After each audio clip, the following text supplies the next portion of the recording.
नमस्कार दोस्तों, हर साल की तरह इस साल भी 1 फरवरी को इंडिया की फाइनेंस मिनिस्टर निर्मला सीतारमण ने देश का बजट अनाउंस किया। इसकी खबर हर देशवासी को, हर टैक्स पेयर को होनी चाहिए, क्योंकि इसी समय आपको पता लगता है कि आपके टैक्स का पैसा सरकार कहां और कैसे इस्तेमाल करेगी। इस साल का बजट काफी इंपॉर्टेंट माना जा रहा था, क्योंकि यह बजट एक ऐसे वक्त में आया जब ग्लोबल ट्रेड पर ट्रंप नाम का खतरा मंडरा रहा है, सप्लाई चेन्स डिसरप्ट हो रही हैं और एआई जैसी टेक्नोलॉजी सारे सिस्टम्स को ट्रांसफॉर्म कर रही है। अगर आप सिर्फ निर्मला सीतारमण की स्पीच सुनोगे तो लगेगा कि इंडिया में बहुत बड़ी ट्रांसफॉर्मेशन होने वाली है। Semiconductor mission 2.0, 7 high speed rail corridors, content creator labs, 5 university townships, AI tools, medical tourism hubs, mega textile parks। Announcements की लिस्ट इतनी लंबी है कि लग रहा है कि जैसे कल ही इंडिया विकसित हो जाए। लेकिन बजट सिर्फ अनाउंसमेंट से नहीं बनता, एक्चुअल नंबर से बनता है। और जब आप हर अनाउंसमेंट के पीछे का एक्चुअल नंबर, एक्चुअल एलोकेशन देखोगे, जीडीपी से कंपेयर करोगे, पिछले साल से कंपेयर करोगे, तो आपको एक ही पैटर्न दिखाई देगा। एक ऐसा पैटर्न जो आपको बजट स्पीच में कहीं नहीं दिखेगा और जिससे ज्यादातर लोग बेखबर हैं। आइए समझते हैं इस पूरे बजट को डेटा के आधार पर आज के इस वीडियो में।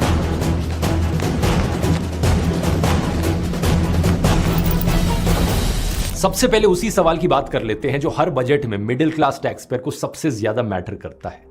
इनकम टैक्स में कुछ रिलीफ मिलेगा या नहीं। इस बार लोगों को बहुत ज्यादा उम्मीद थी सरकार से, क्योंकि कंजम्पशन कमजोर पड़ रही है और इकोनॉमी को बूस्ट करने की जरूरत है। तो सवाल यह है, क्या मिला?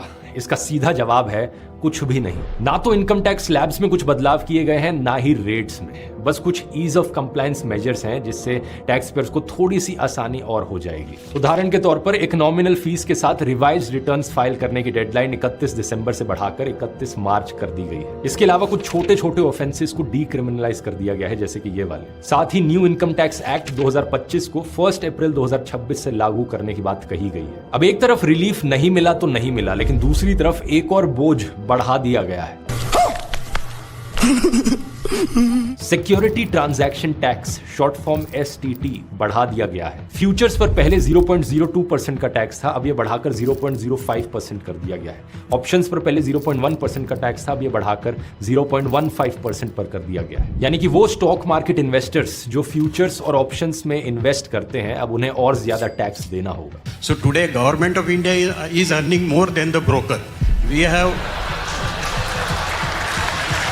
इसी की वजह से बजट के बाद इंडिया में एक स्टॉक मार्केट क्रैश भी देखने को मिला। बजट स्पीच खत्म होते ही सेंसेक्स एक झटके में 2800 पॉइंट्स नीचे गिर गया, जबकि निफ्टी में भी भारी गिरावट देखी गई। अब जरा पूरे बजट को एक ऊपर की नजर से देखते हैं कि सरकार के पास खर्च करने के लिए एक्चुअली में है कितना और ये पैसा आ कहां से रहा है। क्योंकि जब तक आप ये नहीं समझोगे तब तक आपके लिए बाकी सारे नंबर्स मीनिंगलेस होंगे। साल 2026-27 का टोटल बजट साइज है 53.47 लाख करोड़ रुपीस। इसके पिछले साल का budget estimate 50.65 lakh crore rupees था। तो पिछले साल के कंपैरिजन में टोटल एक्सपेंडिचर सरकार का करीब 5.57% बढ़ गया है। अब ये पैसा आ कहां से रहा है? इसका सबसे बड़ा सोर्स है बोरोइंग, जो कि 24% है। यानी सरकार जो भी पैसा खर्च कर रही है उसका लगभग 1/4 हिस्सा उधार लिया हुआ पैसा है। ये कोई इतना अनयूजुअल नंबर नहीं है, क्योंकि पिछले साल भी ये 24% ही था, तो कोई ज्यादा बदलाव नहीं आया है। दूसरा सबसे बड़ा सोर्स है इनकम टैक्स, जिससे 21% हिस्सा आता है। तीसरे नंबर पर है कॉर्पोरेट टैक्स, जिससे 18% हिस्सा आता है, और जीएसटी और बाकी टैक्सेस मिलाकर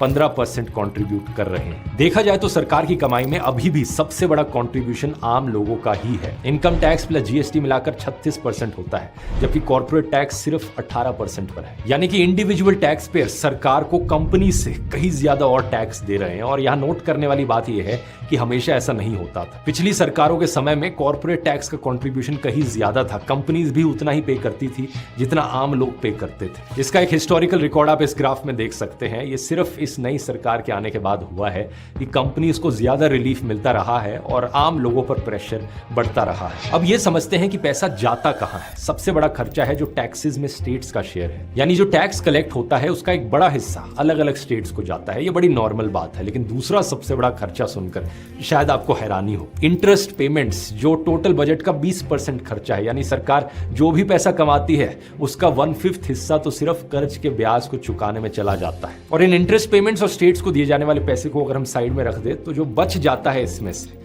उसे सरकार education, health, infrastructure, employment, defence, बाकी सारी चीजों पर खर्च करती है। ये है सबसे इंपॉर्टेंट खर्चे जिनसे एक्चुअली में देश की डेवलपमेंट पर इंपैक्ट पड़ता है। लेकिन इनकी बात करने से पहले मैं एक इंटरेस्टिंग चीज बताना चाहूंगा इस साल के बजट के बारे में, कि ये बजट एक्चुअली में एक संडे को प्रेजेंट किया गया। सन 1999 से पहले इंडिया में सारे बजट्स एक्चुअली में शाम के 5 बजे अनाउंस किए जाते थे। ये ब्रिटिश कॉलोनियल टाइम से किया जा रहा था क्योंकि लंदन टाइम से वो ज्यादा मैच करता था। लेकिन 1999 में बदलाव आया अटल बिहारी वाजपेयी सरकार के अंडर कि इंडियन टाइम के हिसाब से हम सुबह के 11 बजे बजट प्रेजेंट करेंगे। अब इंटरेस्टिंग चीज ये है कि उस साल जब ये बजट प्रेजेंट किया जाना था वो दिन संडे को पड़ा, तो सरकार ने उसको प्रीपोन करके एक दिन पहले अनाउंस कर दिया। लेकिन इस साल जब 1 फरवरी संडे को पड़ा तो सरकार ने डेट चेंज नहीं करी, संडे को ही बजट प्रेजेंट कर दिया। तो ये देश के इतिहास में पहला बजट है जो संडे को अनाउंस किया गया, एक छुट्टी के दिन। तो उम्मीद की जा सकती है कि और भी ज्यादा लोगों ने इस बजट को देखा होगा। अब लोग देश के बजट पर चर्चा तो बहुत करते हैं, जो कि करनी भी चाहिए, लेकिन बहुत कम ऐसे लोग हैं जो अपने घर के बजट को बनाकर हर चीज के लिए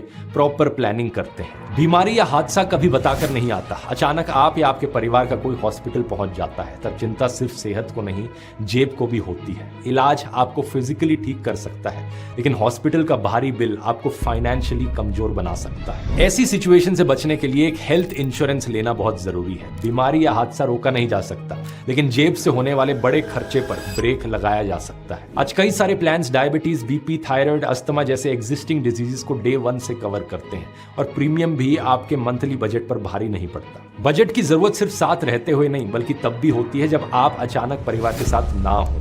ऐसे में परिवार के लिए बच्चों की पढ़ाई, रोजमर्रा के खर्चे और ईएमआई मैनेज करना मुश्किल हो जाता है। और इसी मुश्किल का हल है टर्म इंश्योरेंस, जो कि लाइफ इंश्योरेंस का प्योरेस्ट फॉर्म है। जितनी कम उम्र में आप लोगे उतना ही कम प्रीमियम होगा और वही प्रीमियम लाइफ लॉन्ग के लिए लॉक हो जाएगा। सिर्फ 400 रुपए की छोटी सी रकम से हर महीने के प्रीमियम की शुरुआत होती है और लाखों करोड़ों तक का कवर मिल जाता है। और जब से इन पर से 18% जीएसटी भी हटा दिया गया है, तब से जितने प्रीमियम में पहले 10 लाख रुपए का कवर